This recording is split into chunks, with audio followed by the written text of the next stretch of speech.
Assalamu alaikum students. I hope you all are doing well. Let's get start our today's lesson. In our previous lecture, we have discussed about the different air pollutants and their effect on human organ system. Now we are going to discuss about effects of human activities on environment. In this topic, we'll see that how human activities affects our environment. Firstly, we have to know that what are human activities. Human activities are basically all those actions that are performed by human beings. Among human activities which affect our environment badly includes excessive use of vehicles. And we know that the smoke emitted by vehicles contain carbon monoxide, which is a type of air pollutant. The second one is use of fertilizers. Fertilizers also contain chlorofluorocarbons.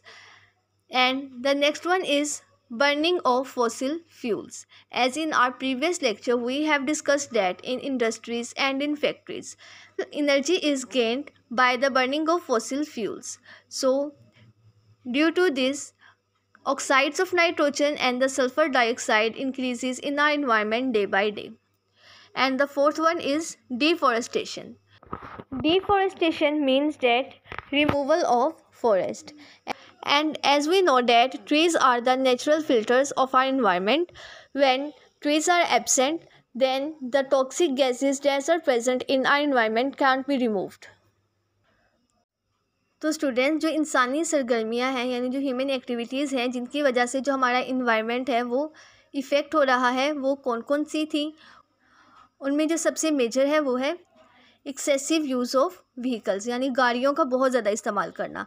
अब देखें, जैसे जैसे ज़मीन पर population increase हो रही है उसी तरह जो ह्यूमन बींग्स हैं उनकी ज़रूरियात में भी इजाफ़ा हो रहा है और हमारा लाइफस्टाइल इस तरह का हो गया है कि हम प्राइवेट व्हीकल्स को ज़्यादा प्रेफर करते हैं पब्लिक ट्रांसपोर्ट के कंपेरेटिवली।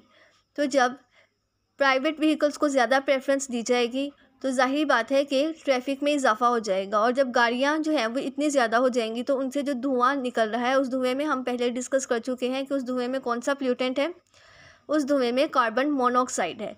तो जब गाड़ियों में इजाफा होगा तो कार्बन मोनोऑक्साइड की जो अमाउंट है एयर में वो भी इंक्रीज़ हो जाएगी। इसी तरह से जो फर्टिलाइज़र्स इस्तेमाल किए जाते हैं, पेस्टिसाइड्स, इंसेक्टिसाइड्स, तो हमने डिस्कस किया था कि जो पेस्टिसाइड्स होते हैं, फर्टिलाइज़र्स होते हैं, इनमें क्लोरोफ्लोरोकार्बन्स मौजूद होते हैं और क्लोरोफ्लोरोकार्बन जो है वो बहुत ही डेंजरस एयर पोल्यूटेंट है। तो जब हम फर्टिलाइज़र्स का इस्तेमाल करेंगे तो क्लोरोफ्लोरोकार्बन की जो अमाउंट है वो भी एयर में इंक्रीज़ हो जाएगी, जिसकी वजह से जो हमारी एयर है वो दिन ब दिन इफ़ेक्ट होती जाएगी। और हमारे पास जो तीसरे नंबर पे ह्यूमन एक्टिविटी है जिसकी वजह से हमारा जो इन्वायरमेंट है वो पोल्यूट हो रहा है वो है बर्निंग ऑफ फॉसिल फ्यूल्स, यानी ईंधन का जलना। इंडस्ट्रीज़ वगैरह में एनर्जी हासिल करने के लिए फॉसिल फ्यूल्स को बर्न किया जाता है और फॉसिल फ्यूल की बर्निंग से हवा में नाइट्रोजन की ऑक्साइड और सल्फ़र डाइऑक्साइड जो हैं उनकी मिकदार में इजाफा हो जाता है। डिफॉरेस्टेशन का मतलब है जंगलात का कटाव। तो हम जानते हैं कि जो प्लांट्स हैं, जो ट्रीज़ हैं, वो नेचुरल फ़िल्टर्स हैं, यानी वो प्लांट्स और ट्रीज़ जो हैं वो कुदरती तौर पर हमारी जो हवा है उसको फ़िल्टर करते हैं और हवा के अंदर जितनी भी टॉक्सिक गैसेस मौजूद होती हैं उनको रिमूव करते हैं। तो जब ट्रीज़ नहीं होंगे तो ऑब्वियसली स्टूडेंट्स हमारी एयर के अंदर जो टॉक्सिक केमिकल्स हैं, टॉक्सिक गैसेस हैं, उनको रिमूव नहीं किया जा सकेगा, जिसकी वजह से जो हमारा इन्वायरमेंट है वो मज़ीद पोल्यूट होता जाएगा।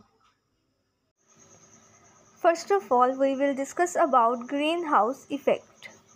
Students, we know that sunlight is the basic source of energy for life on the earth. When sunlight falls on the earth, a part of this sunlight is absorbed by the earth and converted it into heat energy. The remaining heat energy is reflected back into the atmosphere. About atmosphere, we know that atmosphere is a blanket of gases that surround earth. So the gases that are present in the atmosphere are carbon dioxide, methane, oxides of nitrogen and water vapors. And these gases traps heat energy within the atmosphere, due to which temperature in the atmosphere increases. And the gases that traps heat energy are known as greenhouse gases, while this phenomena is known as greenhouse effect. तो students, green house effect क्या है? Green house effect का basically मतलब है temperature का increase हो जाना in our atmosphere, यानी हमारे एटमॉस्फेयर के अंदर टेम्परेचर इंक्रीज़ हो जाए तो उस इफ़ेक्ट को हम कहते हैं green house effect. Green house effect की वजह क्या है? तो वो वजह ये है कि जब जो सनलाइट ज़मीन पर आती है तो इसकी कुछ अमाउंट हमारी अर्थ के अंदर एब्जॉर्ब हो जाती है और इस सनलाइट को कन्वर्ट कर दिया जाता है हीट एनर्जी में। तो ये जो रिमेनिंग हीट एनर्जी होती है ये एटमॉस्फेयर में रिफ्लेक्ट कर दी जाती है, जैसे आप लोग डायग्राम में भी देख रहे हैं कि रिमेनिंग हीट एनर्जी को एटमॉस्फेयर में रिफ्लेक्ट कर दिया गया है। अब एटमॉस्फेयर में मुख्तलिफ गैसेस मौजूद होती हैं, जैसे carbon dioxide, oxides of nitrogen, methane, water vapours. तो ये जो गैसेस होती हैं ये इस हीट एनर्जी को अपने अंदर ट्रैप कर लेती हैं, यानी इस हीट एनर्जी को बाहर नहीं निकलने देती है एटमॉस्फेयर से। अब जब एटमॉस्फेयर के अंदर इतनी ज़्यादा अमाउंट में हीट एनर्जी स्टोर हो जाएगी और इस टेम्परेचर में इंक्रीज़ होने की वजह क्या है? इसकी वजह है वो गैसेस जिन्होंने हीट एनर्जी को ट्रैप कर लिया है। उन गैसेस को हम कहते हैं ग्रीन हाउस गैसेस। जबकि ये जो इफ़ेक्ट है यानी टेम्परेचर के इंक्रीज़ हो जाने का इफ़ेक्ट, इस इफ़ेक्ट को हम कहते हैं ग्रीन हाउस इफ़ेक्ट। जैसे आपने ऑब्ज़र्व किया होगा कि हर साल जो हमारा टेम्परेचर है अर्थ का वो इंक्रीज़ होता जा रहा है। तो क्यों इंक्रीज़ होता जा रहा है? क्योंकि जो हमारा इन्वायरमेंट है वो पोल्यूट होता जा रहा है। हमारी एयर के अंदर जो पोल्यूटेंट्स हैं जैसे oxides of nitrogen, carbon dioxide, तो इनकी अमाउंट में भी इंक्रीज़ आता जा रहा है। तो पोल्यूशन ज़्यादा होने की वजह से जो हमारे इन्वायरमेंट का टेम्परेचर है वो इंक्रीज़ होता जा रहा है। Now we have to know that what is a greenhouse. A greenhouse is basically a room within which plants allow to grow. The walls and the roofs of greenhouse are made up of transparent plastic sheet which is green in color. And this transparent plastic sheet allow the sun heat to enter the greenhouse and trap the heat. The heat trapped by these walls and roofs of the greenhouse keep the inside temperature warm, so the plants can grow well during winter. When the outside temperature in an environment is very low, so plants are allowed to grow within a greenhouse because it provides them a warm environment. तो students, जो green house होता है, green house शीशे और plastic की sheets का बना हुआ एक रूम होता है। इस रूम के अंदर प्लांट्स को ग्रो किया जाता है और ये जो ग्रीन हाउस है इस रूम को हम कहते हैं ग्रीन हाउस। ग्रीन हाउस इसको इसलिए कहा जाता है क्योंकि जो इसकी वॉल्स और इसकी रूफ है वो एक ग्रीन कलर की ट्रांसपेरेंट शीट की बनी होती है। इस वजह से इस रूम को ग्रीन हाउस कहा जाता है। ये जो ग्रीन कलर की शीट होती है ये सनलाइट को अलाउ करती है कि वो इस ग्रीन हाउस के अंदर आ जाए, लेकिन जो हीट एनर्जी होती है उसको ट्रैप कर लेती है और उसको बाहर नहीं जाने देती, जिसकी वजह से जो ग्रीन हाउस है उसके अंदर का जो टेम्परेचर है वो इंक्रीज़ हो जाता है। और ये जो टेम्परेचर में इंक्रीज़ आता है, ये जो प्लांट्स हमने ग्रीन हाउस के अंदर रखे होते हैं ग्रो करने के लिए, उन प्लांट्स के लिए बहुत फेवरेबल होता है ड्यूरिंग विंटर, क्योंकि जब सर्दियाँ होती हैं तो बाहर का टेम्परेचर बहुत लो हो जाता है। तो प्लांट्स जो हैं उनकी बेटर ग्रोथ के लिए उनको ग्रीन हाउस के अंदर रख दिया जाता है ताकि प्लांट्स को उनकी प्रॉपर ग्रोथ के लिए फेवरेबल टेम्परेचर प्रोवाइड किया जा सके। ओके स्टूडेंट्स, आज के लेसन में हमने डिस्कस किया कि इंसानी सरगर्मियों के माहौल पर क्या असरात पड़ते हैं। इसमें हमने देखा कि इंसानी सरगर्मियाँ क्या हैं, यानी वो कौन कौन सी इंसानी सरगर्मियाँ हैं जो हमारे माहौल को मुतासिर कर रही हैं।